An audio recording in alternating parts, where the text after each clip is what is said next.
قرآن قرآن قرآن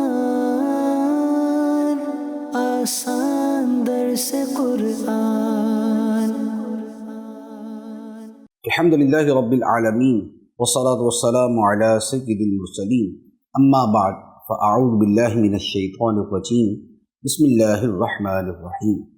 الصلاة والسلام علیک یا رسول اللہ وعلی آلک واصحابک یا حبیب اللہ۔ الصلاة والسلام علیک یا نبی اللہ وعلی آلک واصحابک یا نور اللہ۔ سلسلہ ہے آسان درس قرآن۔ آج سورہ آل عمران کی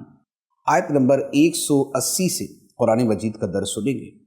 ارشاد ہوتا ہے، بسم اللہ الرحمن الرحیم، وَلَا يَحْسَبَنَّ الَّذِينَ يَبْخَلُونَ بِمَا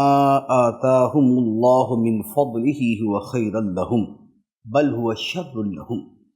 سَيُطَوَّقُونَ مَا بَخِلُوا بِهِ يَوْمَ الْقِيَامَةِ وَلِلَّهِ مِيرَاثُ السَّمَاوَاتِ وَالْأَرْضِ وَاللَّهُ بِمَا تَعْمَلُونَ خَبِيرٌ۔ اور جو لوگ اس چیز میں بخل کرتے ہیں جو اللہ نے انہیں اپنے فضل سے دی ہے، وہ ہرگز اسے اپنے لیے اچھا نہ سمجھیں، بلکہ یہ بخل ان کے لیے برا ہے۔ ان قریب قیامت کے دن ان کے گلوں میں اسی مال کا طوق بنا کر ڈالا جائے گا جس میں انہوں نے بخل کیا تھا، اور اللہ ہی آسمانوں اور زمین کا وارث ہے، اور اللہ تمہارے تمام کاموں سے خبردار ہے۔ یہ آیت مبارکہ بخل کے بارے میں ہے، جسے ہم اپنی زبان میں کنجوسی کہتے ہیں۔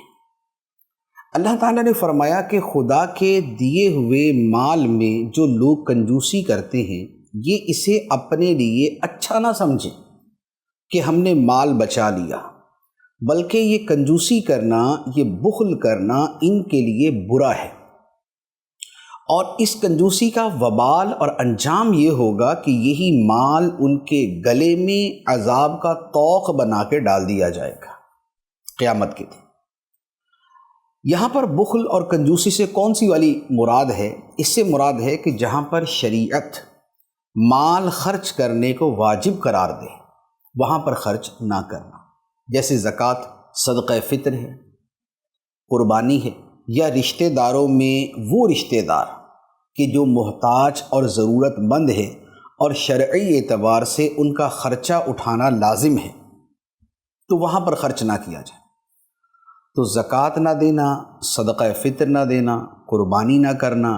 رشتہ داروں کی جہاں پر دیکھ بھال ضروری ہے وہاں خرچ نہ کرنا، تو یہ جو بخل کی صورت ہے، یہ ترک واجب ہے، یہ گناہ ہے، اور اس کا یہ وبال ہے کہ قیامت کے دن وہ مال آگ اور عذاب بنا کے گلے میں ڈال دیا جائے گا۔ تو فرمایا کہ جو لوگ بخل کرتے ہیں اسے اپنے لیے اچھا نہ سمجھیں۔ جس مال میں وہ بخل کر رہے، یہ کون سا ہے؟ یہ اللہ نے اپنے فضل سے انہیں عطا کیا۔ تو خدا نے جب تم پہ فضل کیا ہے تو تم بھی دوسروں پر مہربانی کرو، یہ اس کے اعتبار سے کلام۔ بخل کی ایک صورت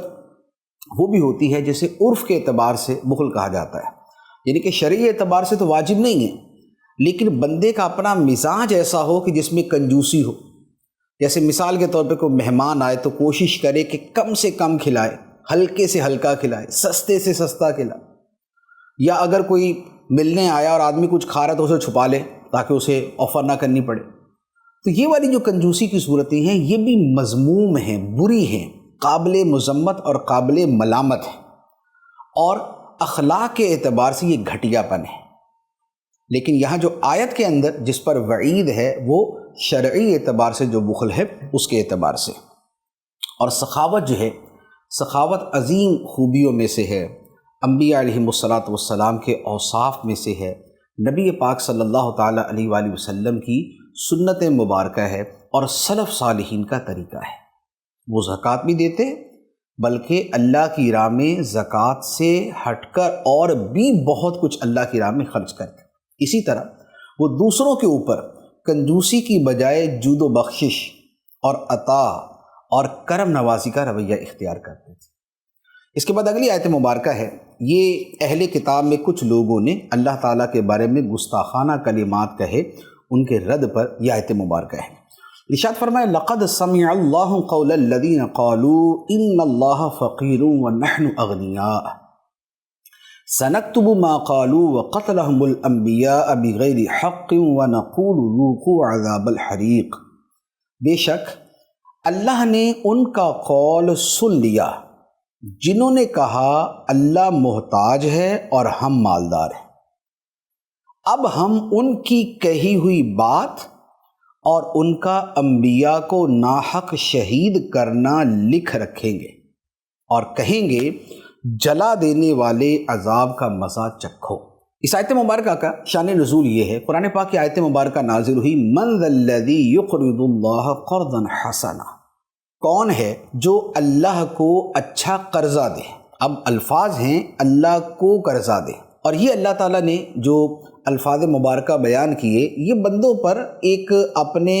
فضل کے طور پہ یہ الفاظ بیان فرمائے، ورنہ تو مال ہے ہی سارا خدا کا، لیکن راہ خدا میں جو خرچ کیا جائے تو اللہ تعالیٰ نے لوگوں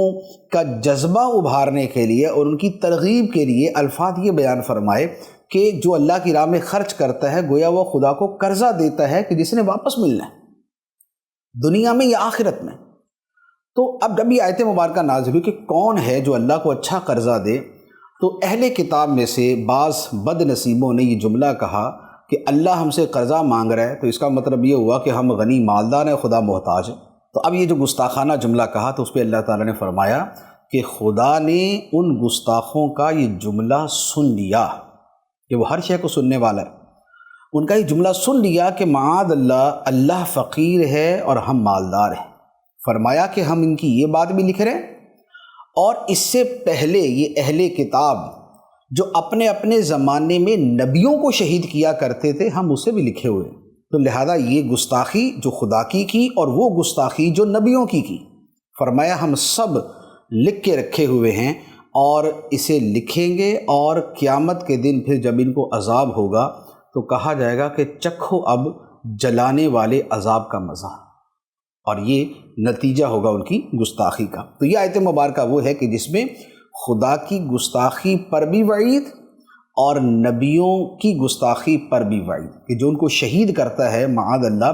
تو یہ ان کی ادب اور تعظیم کے منافی انتہا درجے کا کام کرتا ہے۔ تو گستاخ خدا اور گستاخ نبی ان دونوں کے لیے برابر کا عذاب ہے، اور یہ جو پھر عذاب ہوگا فرمایا ذالک بما قدمت ایدیکم وان اللہ لیس بظلام للعبید، یہ عذاب ان اعمال کا بدلہ ہے جو تمہارے ہاتھوں نے آگے بھیجے، اور اللہ بندوں پر ظلم نہیں کرتا۔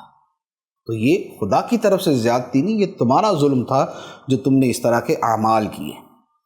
اب اس کے بعد اہل کتاب نے ایمان نہ لانے، نبی پاک علیہ السلام کو رسول نہ ماننے کے بہت سے ہیلے بہانے کیے ہوئے تھے کہ جی ہم تو اس وجہ سے نہیں مانتے، ہم تو فلاں وجہ سے نہیں مانتے۔ یہاں آیت میں اللہ تعالیٰ نے ان کے ایک مکر کو، ایک فریب کو اور ایک ہیلے کو بیان کیا۔ ارشاد فرمایا الذین قالوا ان اللہ عہد الینا الا نؤمن لرسول حتی یأتینا بقربان تأکلہ النار قل قد جاءکم رسل من قبلی بالبینات وبالذی قلتم فلم قتلتموہم ان کنتم صادقین۔ فرمایا وہ لوگ جو کہتے ہیں کہ اللہ نے ہم سے وعدہ لیا تھا کہ ہم کسی رسول کی اس وقت تک تصدیق نہ کریں جب تک وہ ایسی قربانی پیش نہ کرے جسے آگ کھا جائے۔ اے حبیب تم فرما دو کہ بے شک مجھ سے پہلے بہت سے رسول تمہارے پاس کھلی نشانیاں اور وہی معجزات لے کر آئے تھے جو تم نے کہے تھے، پھر اگر تم سچے ہو تو تم نے انہیں کیوں شہید کیا تھا؟ ان لوگوں نے کہا کہ جی ہم محمد مصطفیٰ صلی اللہ علیہ وآلہ وسلم پر اس لیے ایمان نہیں لاتے کہ ہمیں اللہ تعالیٰ نے ہم سے یہ عہد لیا ہوا ہے کہ تم نے کسی رسول کو تب تک نہیں ماننا جب تک کہ وہ اپنے سامنے کوئی قربانی لے کر آئے، یعنی وہ قربانی کرے اور اس کی قربانی کو آسمان سے کوئی آگ اتر کے کھا جائے۔ وہ رسول رسالت کا دعویٰ کرنے والا قربانی کرے گا اور ایک آگ آسمانوں سے آئے گی اور وہ اس قربانی کو کھا جائے گی، جب تک کوئی شخص یہ نہ دکھائے تب تک تم نے اس کو رسول نہیں ماننا۔ اچھا، اب ایسا اللہ تعالیٰ نے فرمایا کہیں نہیں تھا، یہ انہوں نے اپنی طرف سے گھڑ کے بیان کر دیا تاکہ وہ اس طرح کا مطالبہ کرے کہ نبی پاک علیہ الصلوۃ والسلام نہ پیش کرے تو بولے دیکھیں جی ہم نے، آپ نے شرط ہی پوری نہیں کہ ہم کیوں مانیں۔ اب ان کے جواب میں اللہ تعالیٰ نے جو بیان فرمایا وہ بڑا خوبصورت جواب ہے۔ فرمایا کہ اے حبیب تم ان کو جواب دو کہ چلے مجھ پر ایمان نہ لانے کا سبب تم یہ بیان کر رہے ہو کہ جی آپ قربانی وہ والی نہیں لے کے آئے جسے آسمان سے ایک آگ اتر کے کھا جائے، اس لیے نہیں مان رہے، لیکن جو پہلے رسول گزرے، جو تمہارے پاس اس سے پہلے رسول آئے تھے، وہ رسول تمہارے پاس بڑی کھلی کھلی نشانیاں لے کر آئے، جن معجزات کا تم نے مطالبہ کیا انہوں نے وہ معجزات بھی تمہیں دکھا دیے۔ تو پہلے رسولوں نے یہ سارے کام کر دیے، اس کے باوجود تم نے کیا کیا؟ تم نے ان کو شہید کر دیا۔ تو اگر تم اپنے ایمان لانے کی بات میں سچے ہوتے کہ ہمیں نشانی دکھائی جائے تو ہم ایمان لے آئیں گے، تو پھر بات یہ ہے کہ پہلے رسول تو یہ لے آئے تھے سارا کچھ، پہلے نبی جو ہے وہ تو یہ چیزیں لے آئے تھے، تو پھر تم نے ان کو کیوں شہید کیا تھا؟ اس کا مطلب یہ ہوا کہ یہ تمہاری محض ایک آگے سے ہیلا سازی اور ہیلا بازی ہے، تمہارا اصل دل ہی نہیں ہے ایمان لانے کا، ورنہ پھر پچھلے نبی جو نشانیاں لے آئے تھے تم نے ان کو کیوں شہید کر دیا؟ تو یہ ایک ایسا مسکت جواب تھا اور ایسا خاموش کر دینے والا جواب تھا کہ اس کے بعد پھر وہ کلام نہیں کر سکے۔ اب اس کے بعد نبی پاک صلی اللہ علیہ وآلہ وسلم کو ارشاد فرمایا فَإِن كَذَّبُوكَ فَقَدْ كُذِّبَ رُسُلٌ مِّن قَبْلِكَ جَاءُوا بِالْبَيِّنَاتِ وَالزُّبُرِ وَالْكِتَابِ الْمُنِيرِ۔ تو اے حبیب اگر وہ لوگ تمہاری تکذیب کرتے ہیں تو تم سے پہلے رسولوں کی بھی تکذیب کی گئی جو صاف نشانیاں اور صحیفے اور روشن کتاب لے کر آئے تھے۔ نبی پاک علیہ الصلوۃ والسلام کو تسلی دی، کیونکہ ہوتا یہ ہے کہ جب ایک آدمی بڑی معقول بات کرتا ہے، ایک مدلل بات کرتا ہے اور قابل فہم اور سمجھ میں آنے والی بات کرتا ہے، اور اس کے بعد بھی اگر سامنے والا نہ مانے تو آدمی کو تکلیف ہوتی ہے، اس کو رنج ہوتا ہے کہ اتنی واضح بات ان کے سامنے میں پیش کر رہا ہوں، یہ بات ہی نہیں مان رہے۔ تو نبی پاک صلی اللہ علیہ وآلہ وسلم نے جب اہل کتاب کے سامنے اپنی نبوت کو بیان کیا، پچھلی کتابوں کے احوال بیان کیے، نبیوں کے واقعات بیان کیے، اور اس کے باوجود بھی ان لوگوں نے اسلام قبول نہیں کیا، تو اب آپ کو جو رنج ہوا تو اس پر نبی پاک علیہ الصلوۃ والسلام کو اللہ تعالیٰ نے تسلی دی کہ اے حبیب یہ تمہیں جھٹلاتے ہیں، اس میں تم رنجیدہ نہ ہو، کیونکہ تم سے پہلے بھی جو رسول بھیجے گئے تھے وہ بھی اللہ تعالیٰ کی طرف سے بڑی نشانیاں لے کے آئے، صحیفے چھوٹی کتابیں لے کے آئے اور روشن کتاب جیسے تورات لے کے آئے، تو وہ سب آنے کے باوجود بھی ان نبیوں کو جھٹلایا گیا، ان کا انکار کیا گیا۔ تو لہٰذا آپ بھی چونکہ اللہ کے رسول ہیں تو جو طریقہ پہلے سے چلتا آ رہا ہے وہی آپ کے ساتھ بھی ہو رہا ہے، لہٰذا آپ اپنا جو پیغام پہنچانے کا فریضہ ہے اسے ادا کریں، یہ مانے نہ مانے یہ ان کا مسئلہ ہے۔ تو یہ نبی پاک علیہ الصلوۃ والسلام کی جو ہے وہ تسکین خاطر کے لیے اور آپ کے دل کے رنج کو دور کرنے کے لیے اللہ تعالیٰ نے یہ چیز بیان فرمائی۔ اب اس کے بعد ایک وہ حقیقت بیان فرمائی کہ جو بندے کی اصلاح کے لیے اور اس کو غلط راستے سے سیدھے راستے کی طرف لانے کے لیے بڑی مفید ہے، آگے وہ بیان کیا کل نفس ذائقۃ الموت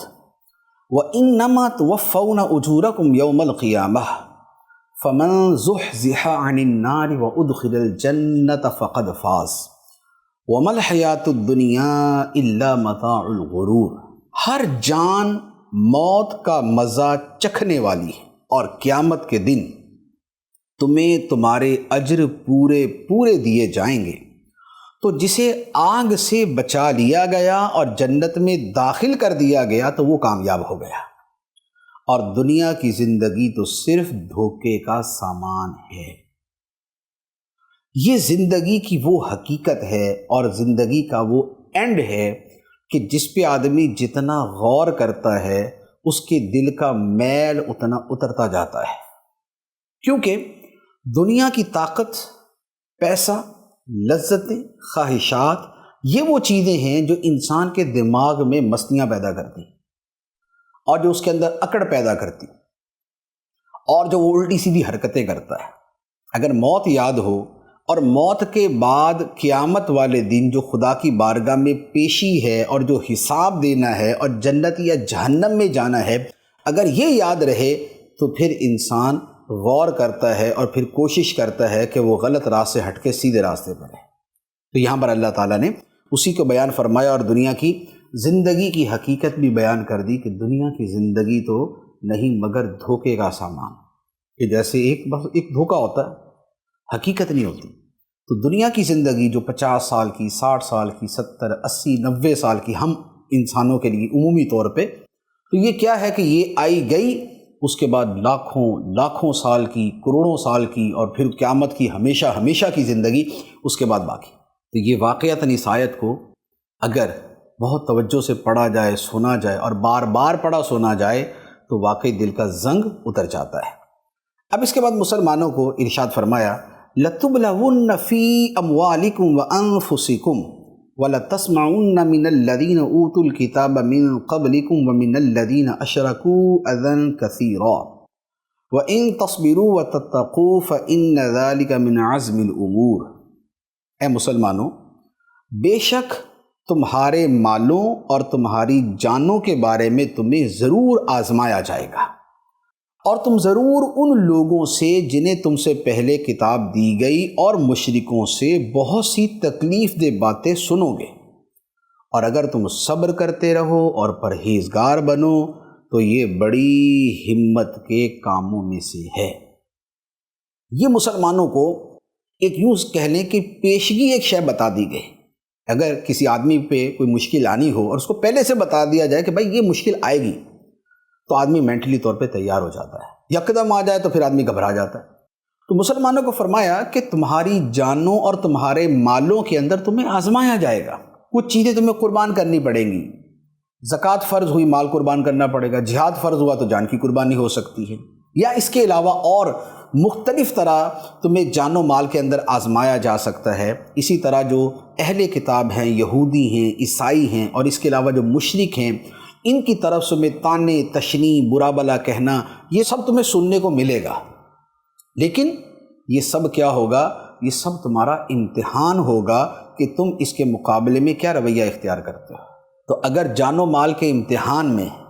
تم نے صبر کیا تو کیا ہوگا؟ فرمایا کہ یہ بڑی ہمت کا کام ہوگا۔ دوسری بات، اگر کفار کی طرف سے ملنے والے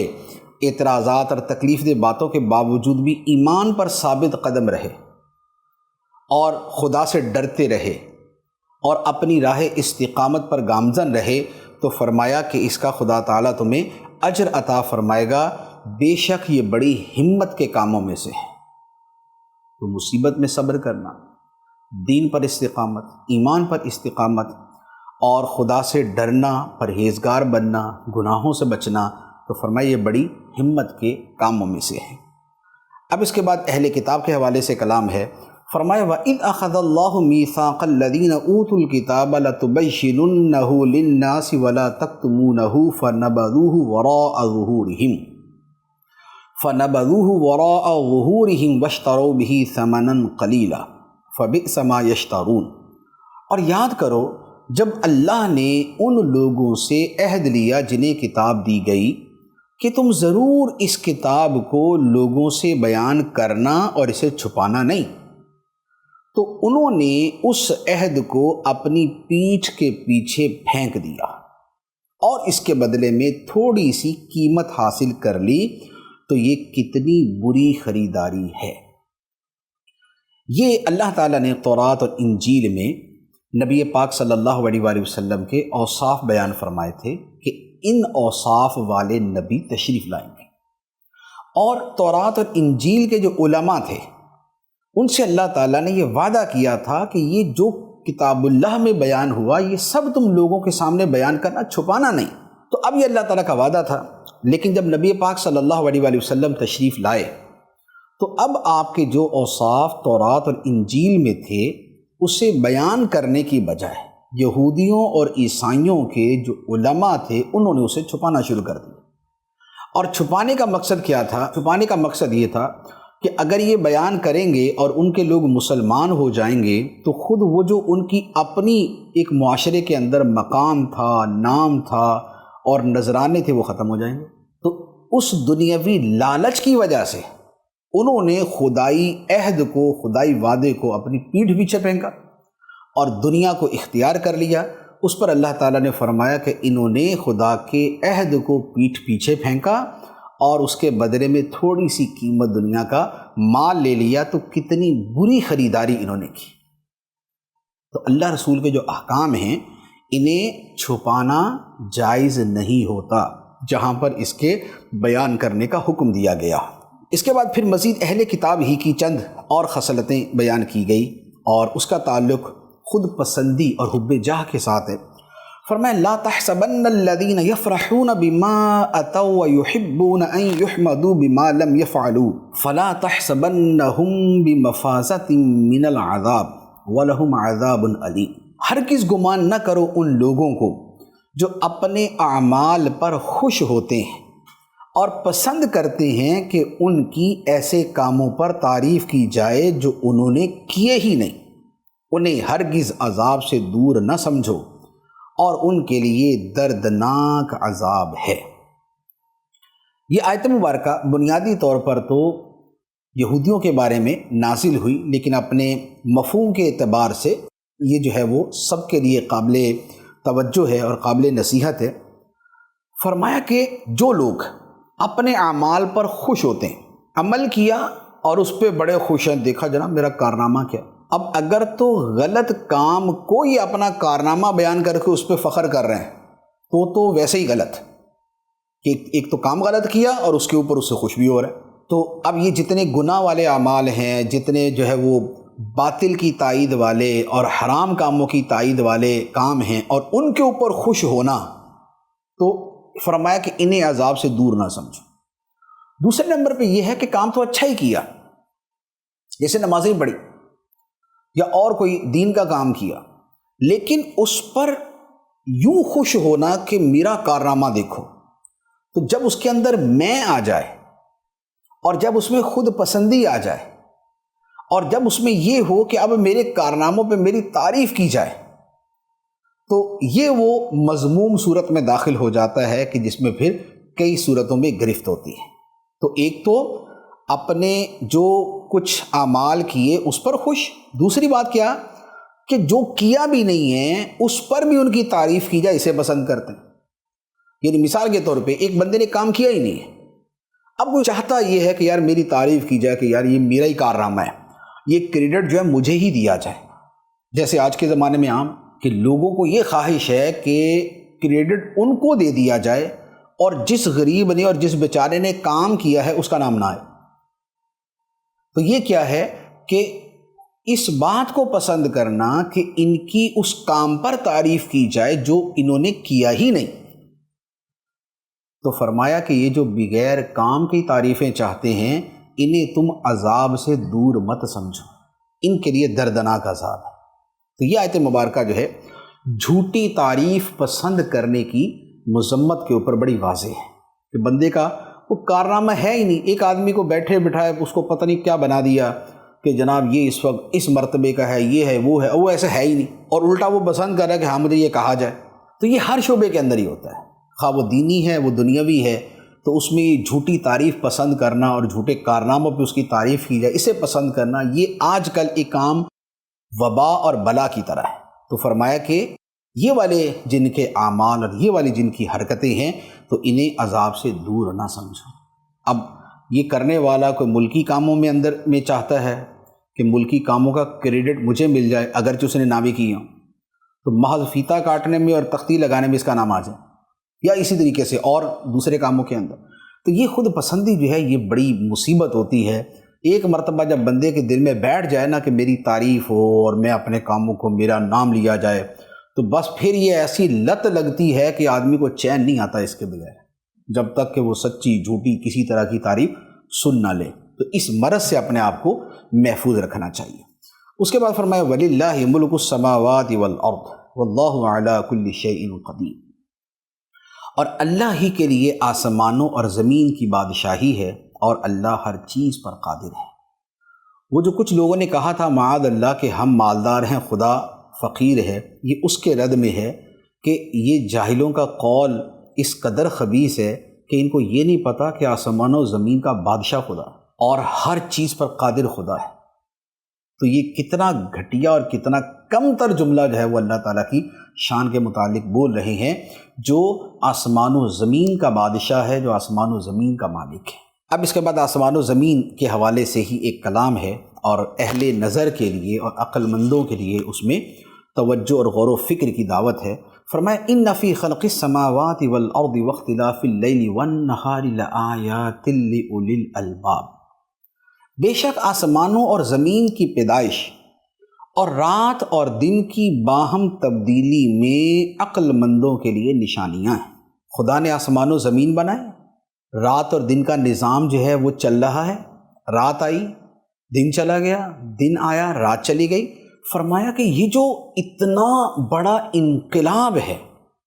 جو بندہ روزانہ دیکھتا ہے اور پورا نظام اس کے سامنے یہ گزر رہا ہے، تو فرمایا کہ اگر عقل ہو انسان کے اندر تو اس میں اس کے لیے نشانیاں ہیں کہ یہ اتنا بڑا انقلاب روزانہ کون برپا کرتا ہے اور یہ سارا نظام کس نے بنایا ہوا ہے۔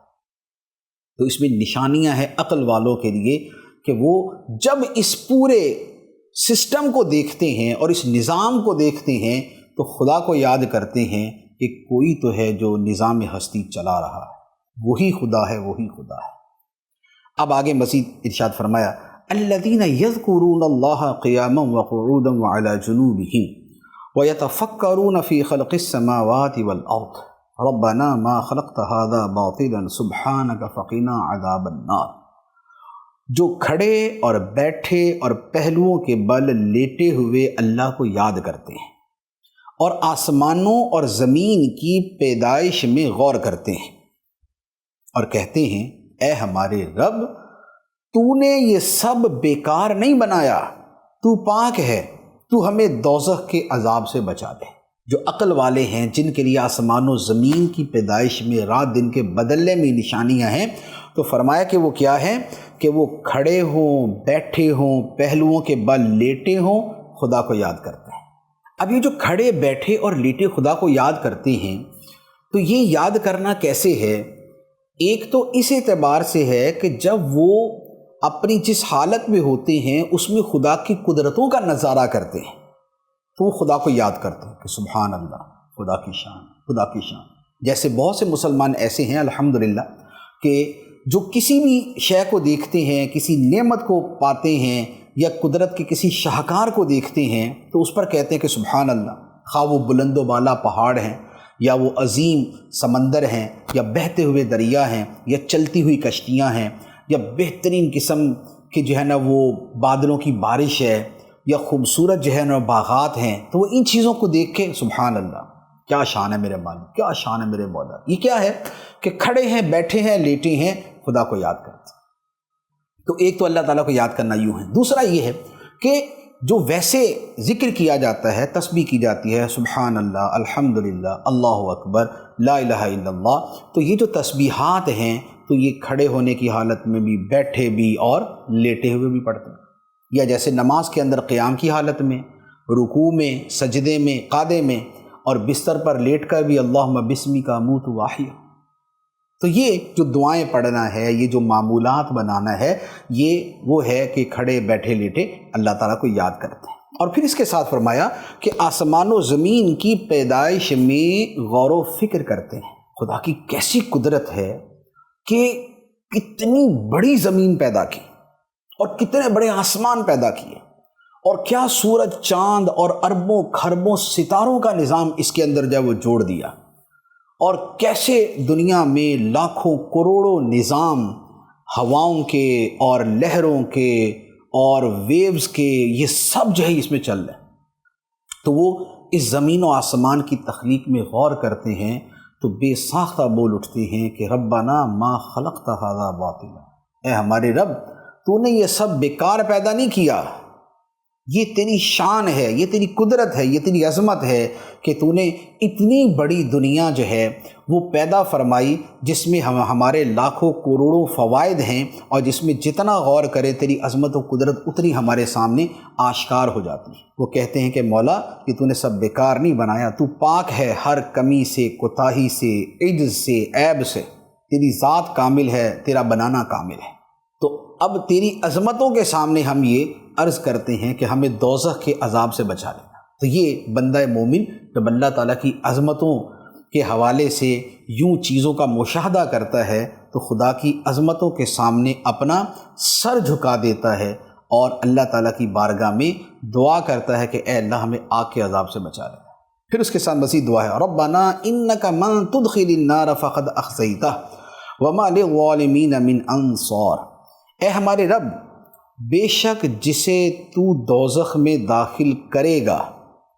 اسے تو نے ضرور رسوا کر دیا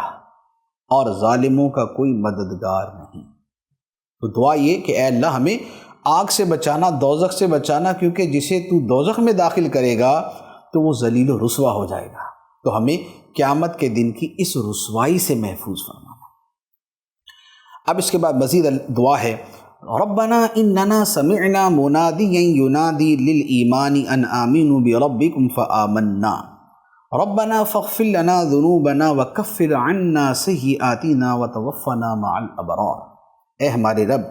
بے شک ہم نے ایک ندا دینے والے کو ایمان کی ندا یوں دیتے ہوئے سنا کہ اے لوگوں اپنے رب پر ایمان لاؤ، تو ہم ایمان لے آئے، بس اے ہمارے رب تو ہمارے گناہ بخش دے اور ہم سے ہماری برائیاں مٹا دے اور ہمیں نیک لوگوں کے گروہ میں موت عطا فرما۔ یہ دعا کا اور حصہ ہے کہ اے اللہ ہم نے تیرے نبی کو سنا، صحابہ نے سنا اور ہم تک وہ سننا جو ہے وہ روایت سے پہنچا کہ وہ نبی یہ ندا فرماتے ہیں کہ اے لوگوں اپنے رب پر ایمان لاؤ، تو اب ہم یعنی کہ ہم امت کہتے ہیں کہ اے مولا ہم ایمان لے آئے، ہم ایمان لے آئے، ہم نے تجھے مان لیا، تیرے نبی کو مان لیا، جس کو ماننے کا تو نے فرمایا اسے مان لیا۔ اے ہمارے رب، اے ہمارے مالک، اب تو ہمارے گناہ بخش دے اور ہم سے ہماری برائیاں مٹا دے اور ہمیں نیک لوگوں کے گروہ میں موت عطا فرمانا، کہ نیکوں کا ساتھ دنیا میں ہو تو بھی سعادت مندی ہے اور نیکوں کے گروہ میں موت آئے تو بھی خوش بختی ہے، اور نیکوں کے ساتھ قیامت میں اٹھایا جائے یہ بھی خدا کی کرم نوازی۔ تو اچھی صحبت دنیا میں، اچھی موت آخر میں اور اچھی سنگت آخرت میں، یہ بندے کو مل جائے تو انسان کا بیڑا پار ہے۔ تو لہذا اچھی صحبت اور نیکوں اور ابرار کے ساتھ رہنا اور انہی کے ساتھ زندگی گزارنا یہ بڑی اہم چیز ہے۔ پھر دعا کا مزید حصہ ہے، ربنا وآتنا ما وعدتنا علی رسولک ولا تخزنا یوم القیامہ انک لا تخلف المیعاد۔ اے ہمارے رب، اور ہمیں وہ سب عطا فرما جس کا تو نے اپنے رسولوں کے ذریعے ہم سے وعدہ فرمایا ہے، اور ہمیں قیامت کے دن رسوا نہ کرنا، بے شک تو وعدہ خلافی نہیں کرتا۔ یہ دعا کا مزید حصہ ہے کہ اے اللہ تیرے رسولوں نے تیری طرف سے ہم سے یہ وعدہ کیا کہ اگر ہم ایمان لائیں گے تو تیری کرم نوازیاں، تیری بندہ پروریاں، تیری طرف سے مغفرت اور بخشش اور تیری خوشنودی اور تیری رضا ہمیں حاصل ہوگی، تو ہمیں جنت میں داخل کرے گا، تو ہمیں جہنم سے نجات دے گا۔ اے اللہ تیرے رسولوں نے یہ وعدہ فرمایا، تو یہ تیرے رسولوں نے جتنے وعدے فرمائے تھے ہمارے ساتھ ان وعدوں کو پورا فرما دے اور ہماری خطاؤں سے درگزر کر، اور قیامت کے دن ہمیں رسوا نہ کرنا، اور ہمیں یقین ہے کہ تو وعدے کے خلاف نہیں کرتا، جو وعدہ تو نے کیا ہے اس وعدے کو پورا کرتا ہے۔ اب یہ ساری دعائیں ہوئیں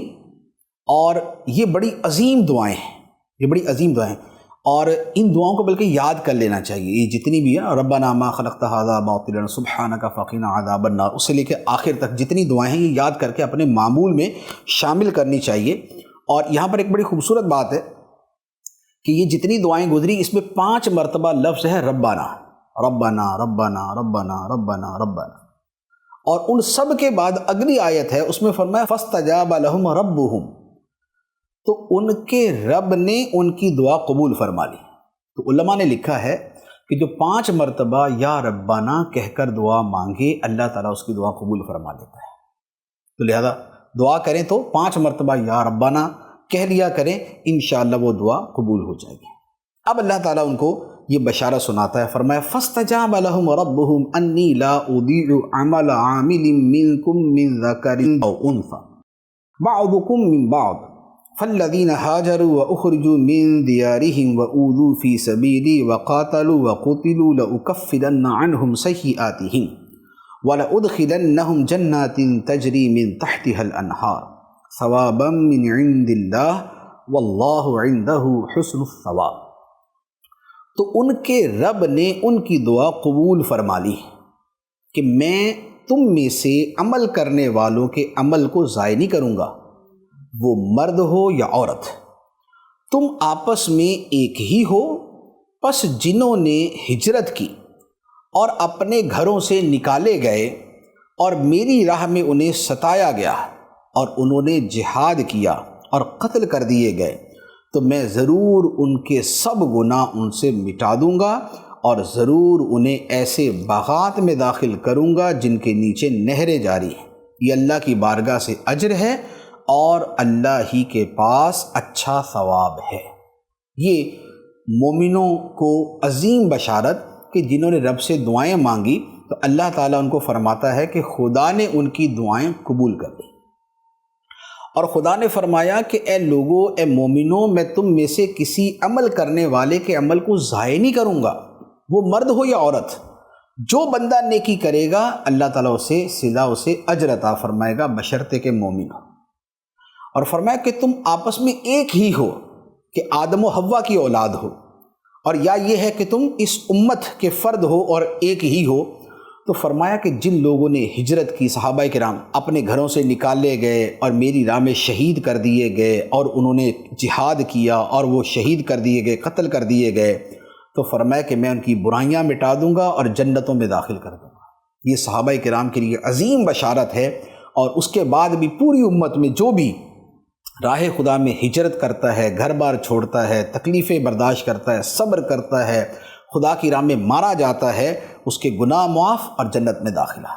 اور فرمایا کہ یہ اللہ کی طرف سے ثواب ہے اور اللہ ہی کے پاس اچھا ثواب ہے. اللہ تبارک و تعالی ہمیں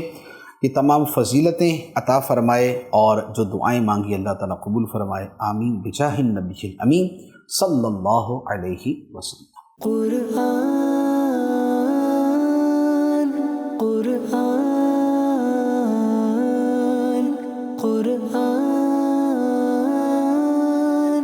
آسان درس قرآن.